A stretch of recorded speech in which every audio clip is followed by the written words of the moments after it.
नमस्कार, आप देख रहे हैं टीवी 27 न्यूज और मैं हूं आपके साथ आर्या चतुर्वेदी। मध्य प्रदेश में आप सभी का बहुत बहुत स्वागत है।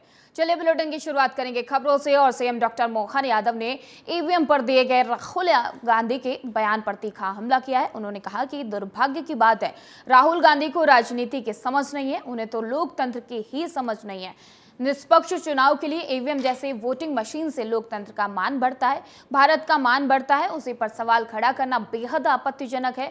राहुल को एक बार सोचना चाहिए कि वो क्या बोल रहे हैं। उन्हें तो ये भी सोचना चाहिए कि क्या उनकी अपनी पार्टी ही क्या उनके नेतृत्व को स्वीकार कर रही है।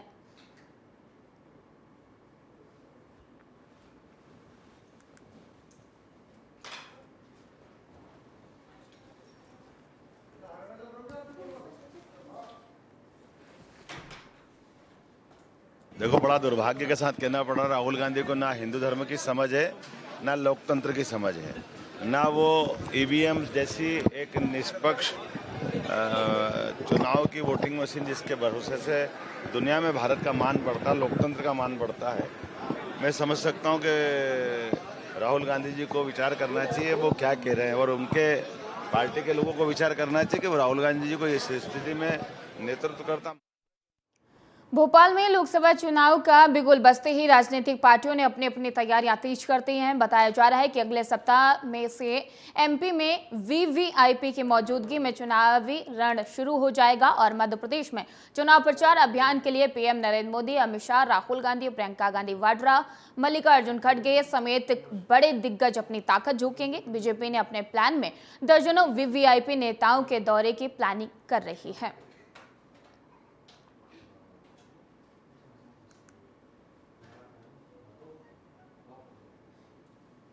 देखिए, जिस प्रकार से तारीखों का ऐलान हो गया है, आप ये मान के चलिए भारतीय जनता पार्टी की तैयारियां बहुत अधिक हो चुकी हैं। हम बहुत दृढ़ता के साथ, हमारा कार्यकर्ता अपने बूथ मजबूत करने के अभियान में लगा हुआ है और हमारा टारगेट है कि मध्य प्रदेश में जिन बूथों को हम जीते हैं उन पे 10% बूथ परसेंटेज बढ़ाना है, और जिन बूथों पे यदि हार हुई थी हमारी, उनको कैसे जीतना, इस योजना को लेकर हमारा तमाम नेतृत्व कसावट के रूप से, सक्रियता के रूप से, बैठकों के द्वारा और मीटिंग के आधार पर लगा हुआ है और कार्यकर्ता इस दिशा में काम भी कर रहे हैं। आप ये मानिए कि आने वाले समय में तय तारीखों के पहले हमारे तमाम शीर्ष नेता, जो भी देश में माननीय प्रधानमंत्री जी हों या अमित शाह जी हों या माननीय जगत प्रकाश नड्डा जी हों, ये सबका मार्गदर्शन मध्य प्रदेश के कार्यकर्ताओं को मिलेगा और जनता के बीच जाकर वो प्रचार प्रसार करते दिखाई देंगे। ग्वालियर सांसद विवेक शेजवलकर ने कांग्रेस पर जमकर निशाना साधा। टीवी 27 न्यूज से बात करते हुए कहा कि चुनाव मोदी के चेहरे के साथ जमीनी स्तर पर कार्यकर्ताओं के सेतु के आधार पर लड़ा जा रहा है, क्योंकि पीएम मोदी के परिवार के रूप में कार्यकर्ता जन जन तक सरकारी योजनाओं को पहुंचाने का माध्यम है। राम मंदिर निर्माण, काशी विश्वनाथ और भोजशाला मामले पर उनका कहना है कि हमारी प्राचीन विरासत है और पीएम मोदी देश के एकमात्र नेता हैं जो विकास के साथ विरासत को भी संजो रहे हैं। वहीं सिंधिया के कांग्रेस छोड़ने के बाद बीजेपी को मजबूत करने की बात कही और क्या कुछ कहा, आइए सुनवाते हैं। लोकसभा चुनाव का बिगुल बज चुका है और भारतीय जनता पार्टी कहीं न कहीं तमाम सारे मायनों में यहाँ पर कांग्रेस से आगे नज़र आ रही है। भाजपा ने जहाँ अपनी सारी सीटें उस सीटों का ऐलान कर दिया है, वहीं कांग्रेस ग्वालियर चंबल अंचल, जो कि पूरे ग्वालियर चंबल अंचल का गढ़ माना जाता है, ग्वालियर में भी अपनी सीट का प्रत्याशी घोषित नहीं कर पाई है। वहीं मुरैना और गुना की सीट सबसे अहम है, क्योंकि गुना से ज्योतिरादित्य सिंधिया चुनाव लड़ रहे हैं, तो कहीं न कहीं एक बड़ी तौर पर पिछड़ रही है कांग्रेस। मेरे साथ में ग्वालियर के वर्तमान सांसद विवेक शेजवलकर जी मौजूद हैं, उनसे बात करने की कोशिश करते हैं। किस तरह से इस बार के चुनाव में क्या ख़ास रहेगा और किस तरह से भाजपा की रणनीति होगी या किसके नाम पर चुनाव लड़ा जाएगा? चलिए, तो आपका सबसे पहले स्वागत है आपका सर। एक अहम सवाल है कि कांग्रेस जो है अब चुनाव की घोषणा भी हो गई है, आचार संहिता भी लग गई है, लेकिन बावजूद इसके अभी तक कांग्रेस के कई जगह जगह प्रत्याशी घोषित नहीं हुए हैं। क्या कारण है? क्या लगता देखिए, कांग्रेस पूरी तरह, मेरा मानना है कि देश के अंदर और मध्य प्रदेश में कोई वजूद नहीं बचा कांग्रेस का। उनको उम्मीदवार नहीं मिल रहे हैं।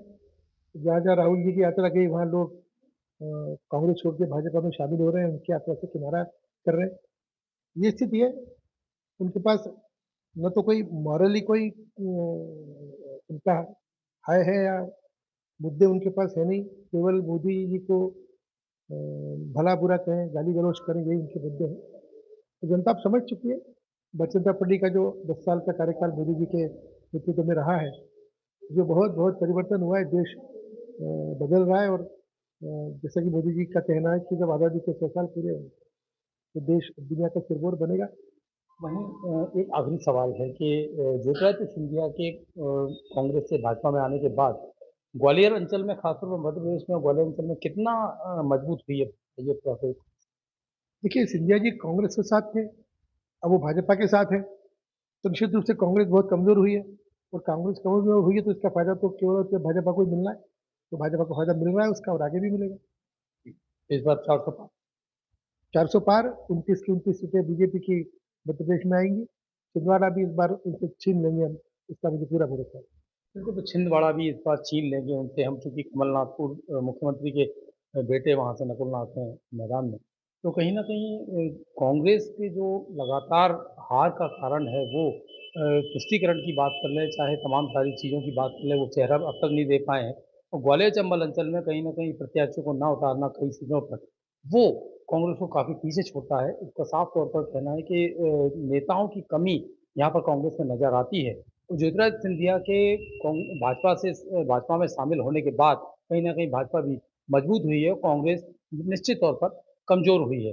वहीं 400 पार का जो नारा है, उसको भाजपा कार्यकर्ता ज़मीन पर उतारने का इस बार काम करने वाले हैं और मोदी जी के हाथ मजबूत करने वाले हैं। कैमरामैन राहुल परिहार के साथ मैं संजय शर्मा, टीवी 27 न्यूज़, ग्वालियर। और कैलाश विजयवर्गीय का बड़ा बयान सामने आया है। उन्होंने कहा कि आज मुझे कांग्रेस नेता रामकिशोर शुक्ला मिले थे और बीजेपी में आने का बोला, मैंने अब बोला थोड़ा रुक हुई है। और विजयवर्गीय ने कहा कि अंतर सिंह दरबार के आने से उषा दीदी नाराज हो गई हैं। बता दें कि अंतर सिंह मऊ से की कांग्रेस के नेता थे। उन्होंने हाल ही में कांग्रेस को छोड़कर बीजेपी की सदस्यता ली है।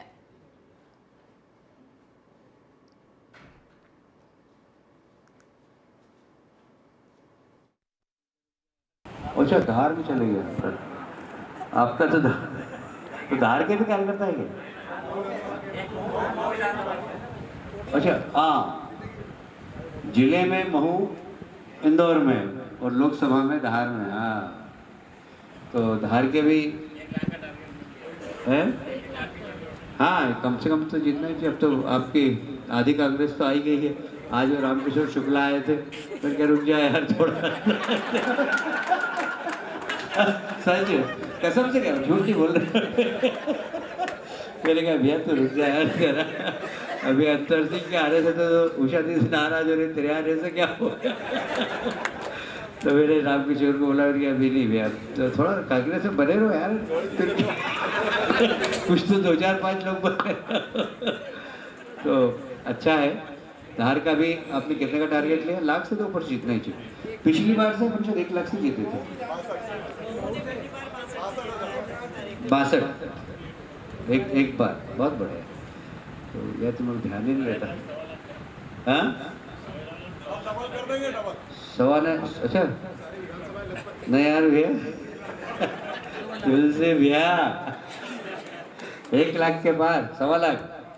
चलिए, बहुत बहुत सबको शुभकामनाएं, भगवान सबको ताकत दे और आपका संकल्प सिद्धि की ओर पहुंचे। बहुत बहुत धन्यवाद। भारत माता।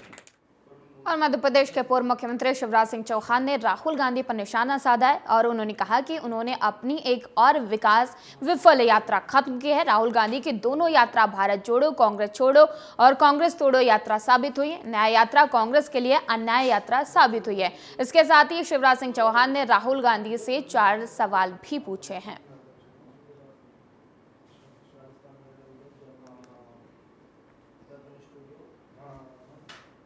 राहुल गांधी जी ने अपनी एक और विफल यात्रा का समापन किया।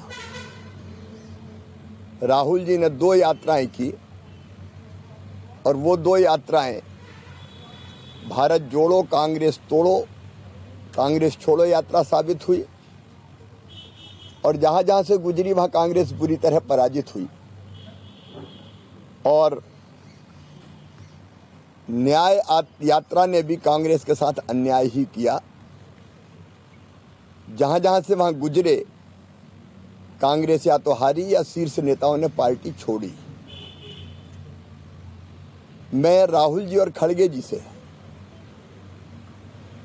आज 4 सवाल पूछ रहा हूं और उनका जवाब चाहता हूं। देश जानना चाहता है, वो जवाब दें। भोपाल में केंद्रीय मंत्री और मंडला लोकसभा सीट से भाजपा प्रत्याशी फग्गन सिंह का बड़ा बयान सामने आया। उन्होंने कहा कि पहले चरण जो कि लोकसभा की सीट है उस पर हमारा फोकस है और इस दौरान राहुल गांधी के बयान पर पलटवार करते हुए कहा कि ऐसा बयान देना लोकतंत्र के लिए ठीक नहीं है। अब राहुल गांधी दिग्विजय सिंह की भाषा बोलने लगे हैं। आगे कुछ का क्या कुछ का आइए सुनवाते हैं। देखिए, सभी हमारे जो पहले चरण के लोकसभा क्षेत्र हैं, सीधी से लेकर के हमारा ये सब पूरा मंडला और ये आपका बालाघाट, छिंदवाड़ा, ये सभी लोकसभा क्षेत्र। और इस दृष्टि से कि अब चूंकि पहले चरण में आना है और इसलिए तैयारियों की दृष्टि से भी और क्या हमारा जो टारगेट है उस टारगेट को और मोदी जी की गारंटी है, उसको लेकर के पूरी चर्चाएं हुई और उसको लेकर एक साथ हम अब मध्य प्रदेश की 29 जो हमारी लोकसभा है वो हमारा टारगेट है कि 29 की 29 सीटें हम जीतने का एक अभियान शुरू हुआ है। और इस दृष्टि से पूरी और कटनी के कोतवाली थाना क्षेत्र के चांदक चौक पर एक निजी इंडस्ट्रीज के कर्मचारी से 5 लाख रुपए की लूट करने के मामले में पुलिस ने 2 आरोपियों को गिरफ्तार किया है। पुलिस ने सोमवार को मामले का खुलासा किया और पुलिस अधीक्षक अभिजीत रंजन ने बताया कि आरोपी बिहार के कटिहार जिले का निवासी है। आरोपी से 3,81,000 रुपए बरामद किए गए हैं। इस मामले में 2 आरोपी फरार हैं, जिसमें लूट का मास्टरमाइंड भी शामिल है। पुलिस ने 3 बाइक भी जब्त किए हैं। पुलिस अधीक्षक ने बताया कि आरोपी अंतर्राज्यीय गिरोह के सदस्य हैं।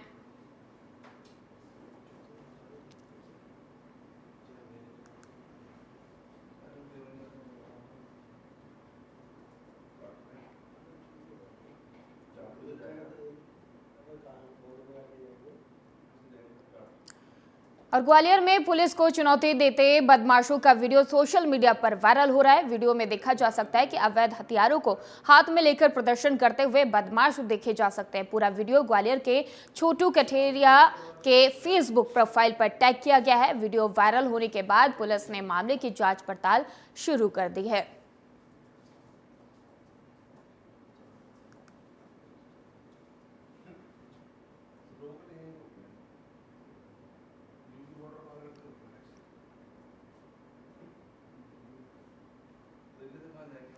मंडला जबलपुर मार्ग नेशनल हाईवे 30 में चलती बाइक में अचानक आग लग गई और हादसे में एक बाइक सवार 2 लोगों की मौत होगी। आपको बता दें कि मौके पर मौजूद ग्रामीणों ने आग बुझाने की कोशिश की, लेकिन तब तक बाइक जलकर खाक हो चुकी थी।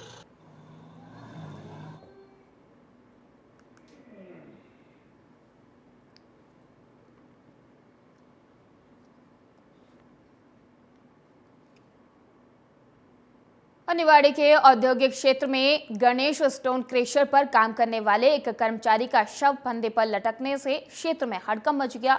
मृतक प्रकाश गणेश स्टोन क्रेशर पर बतौर ऑपरेटर काम करता था। मामला इसलिए संदिग्ध माना जा रहा है क्योंकि मृतक के हाथ पीछे से बंधे हुए थे और शव फंदे पर लटका हुआ था। फिलहाल पुलिस पूरे मामले की जांच पड़ताल कर रही है।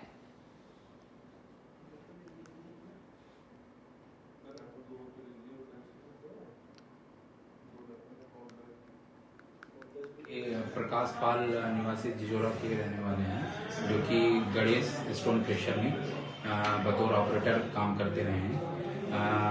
17-18 की दरमियानी रात को इनकी संदिग्ध परिस्थितियों में मौत हुई है, जिसके संबंध में पुलिस ने मर्ग कायम कर लिया है और पीएम पैनल एक्सपर्ट्स डॉक्टर की टीम से कराया गया है। फाइनल जो पीएम रिपोर्ट प्राप्त होने पे और जो साक्ष्य उपलब्ध होंगे उनके अनुसार अग्रिम वैधानिक कार्रवाई सुनिश्चित की जाएगी।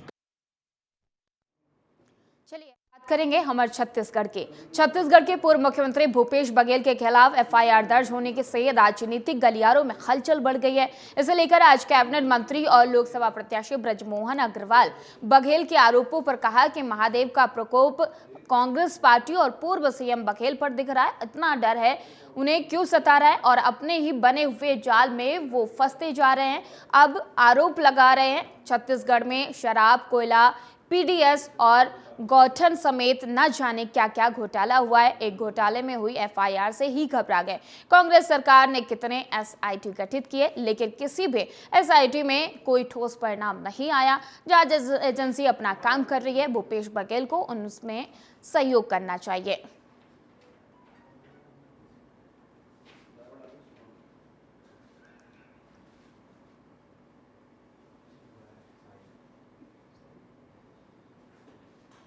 रायपुर से भागकर राजनांदगांव गए और सीना जोरी करने के लिए नांदगांव से भागकर सब कार्यक्रम कैंसिल कर रायपुर आए। इतना डर उनको क्यों सता रहा है? महादेव ऐप सट्टे के मामले में तो पहला एफआईआर उन्होंने ही किया था और वो एफआईआर भी जब आंध्रा और तेलंगाना ने इस केस को ईडी को सौंप दिया तो उसके बाद कि ईडी इसमें हाथ नहीं डाले, इसलिए उन्होंने यहाँ पर केस दर्ज किया। अब अपने ही बुने हुए जाल में जब खुद फंस गए हैं तो आज यहाँ पर बड़ी बड़ी बातें कर रहे हैं। और सरगुजा में लोकसभा चुनाव में भी महादेव सट्टा ऐप की चर्चा जोरों पर है। पूर्व मुख्यमंत्री भूपेश बघेल सहित कांग्रेस नेताओं के ऊपर हुए एफआईआर को लेकर बीजेपी कार्यालय में प्रेस कॉन्फ्रेंस की गई। इस दौरान लुड्रा के विधायक प्रबोध मिंज ने कहा है कि पूर्व मुख्यमंत्री भूपेश बघेल ने महादेव भगवान का नाम भी नहीं छोड़ा और उनके नाम से चल रहे महादेव सट्टा ऐप को संरक्षण दिया और इस काम में कई बड़े अधिकारी शामिल हैं। बीजेपी के भ्रष्टाचार पर जीरो टॉलरेंस पर काम कर रही है। जांच एजेंसियां अपना काम कर रही है। भूपेश बघेल को न्यायिक जांच का सम्मान करने के साथ सहयोग भी करना चाहिए।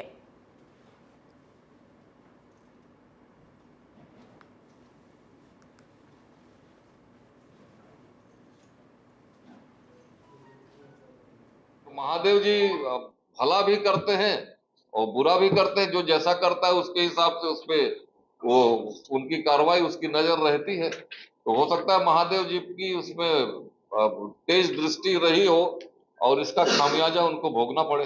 आगामी लोकसभा चुनाव इसका बस नहीं। कांग्रेस की जितनी कारगुजारियां रही है इतने पिछले 5 वर्षों में वो सारी जनता ने देखा है।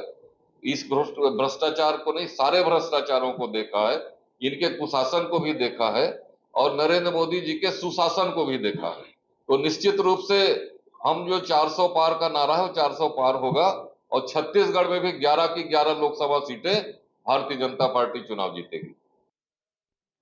और प्रतापपुर में अचानक मौसम ने करवट बदल लिया है। हल्की बूंदाबांदी के बाद गरज चमक के साथ बारिश शुरू हो गई है। सुबह से धूप थी, लेकिन दोपहर बाद मौसम बदल गया और बारिश के साथ करीब दर्जन भर से अधिक गांवों में ओलावृष्टि होने की खबर है और वहीं ओले गिरने से एक बार फिर सर्द बढ़ने की संभावना बनी हुई है।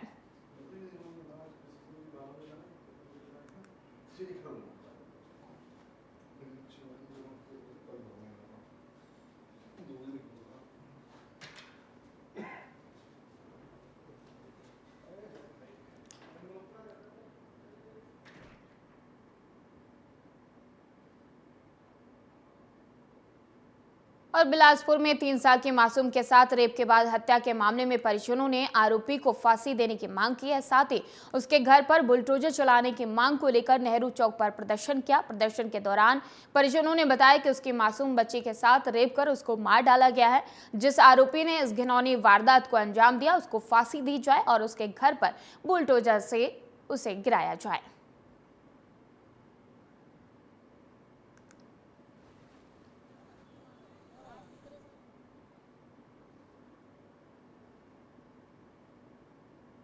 सिरगिट्टी थाना क्षेत्र के मामले को लेकर उनके परिजन अभी जैसा आप लोग देख रहे हैं चौक में इकट्ठे हुए हैं। उनकी मांगे थी आरोपियों की गिरफ्तारी, जो पुलिस ने कर ली है। प्रकरण में मार्ग अपराध पंजीबद्ध करके पीएम पंचनामा करा लिया गया है और इनको समझाइश दी गई है और शीघ्र ही इनको रवाना किया होगा। ये कहा जा रहा है कि जो घर है अवैध है बुलडोजर से तोड़ा जाए और साथ ही सख्त कार्रवाई की मांग कर रहे हैं। क्या फांसी की सजा की मांग कर रही है लोग? इसमें जो है पुलिस के अधिकार क्षेत्र में जो है वो पुलिस करेगी और इसमें जांच करके हम शीघ्र न्यायालय पेश करेंगे और कड़ी से कड़ी सजा दिलाने का प्रयास करेंगे। छत्तीसगढ़ के पूर्व मुख्यमंत्री भूपेश बघेल पर महादेव सट्टा ऐप में मामला दर्ज हुआ है। एफआईआर दर्ज की गई है और आज राज्य के उप मुख्यमंत्री अरुण साव ने भूपेश बघेल के बयान पर पलटवार किया। उन्होंने कहा कि जो एफआईआर दर्ज हुई है उसे लेकर भूपेश बघेल अनाप शनाप बयानबाजी करने के बजाय कानूनी प्रक्रिया का सम्मान करें। डिप्टी सीएम ने कहा कि एफआईआर दर्ज हुई है उससे पहले ही असीम राय से ईडी ने रुपए जब्त किए थे और शुभम सोनी के वीडियो में स्पष्ट रूप से भूपेश बघेल का नाम सामने आया था। भूपेश बघेल राजनीतिक बयानबाजी करने के बजाय कानूनी प्रक्रिया का सामना करें और ये कार्रवाई ना तो किसी तरह से राजनीतिक दृष्टि से है और ना ही द्वेषवश है, ना ही इसका चुनाव से कोई लेना देना है।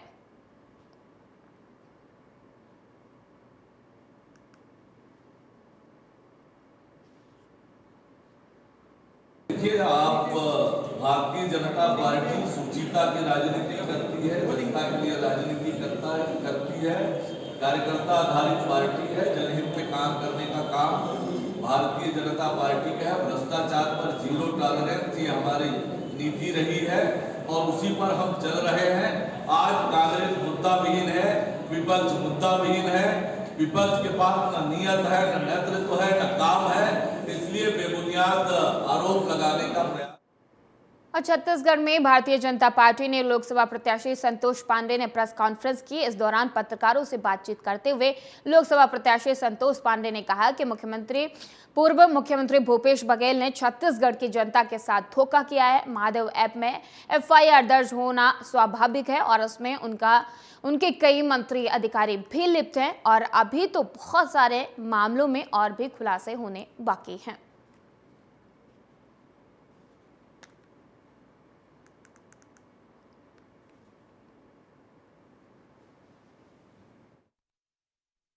द्वेष और कार्रवाई करने का जो आरोप लगाया है, हमने पहले भी कहा है कि कांग्रेस जो है वो जब कुछ नहीं मिलता तो ऐसा ही करती है। ये तो जब जरूरत पड़ता है तो यदि जीत गए तो ठीक है, नहीं तो ईवीएम के ऊपर भी ठीकरा फोड़ने से और आरोप लगाने से ये बाज नहीं आते। तो इस प्रकार से किसियानी बिल्ली खंभा ऊंचे वाली ये जो कहावत है वही सिद्ध होता दिख रहा है। मैं भूपेश जी जितने भी जो तर्क दिए हैं, जो उनका वर्जन है, तो वो विकलांग तर्क है। फिलहाल बुलेटिन में इतना ही। देश और दुनिया की तमाम खबरों के लिए देखते रहिए TV 27 न्यूज़।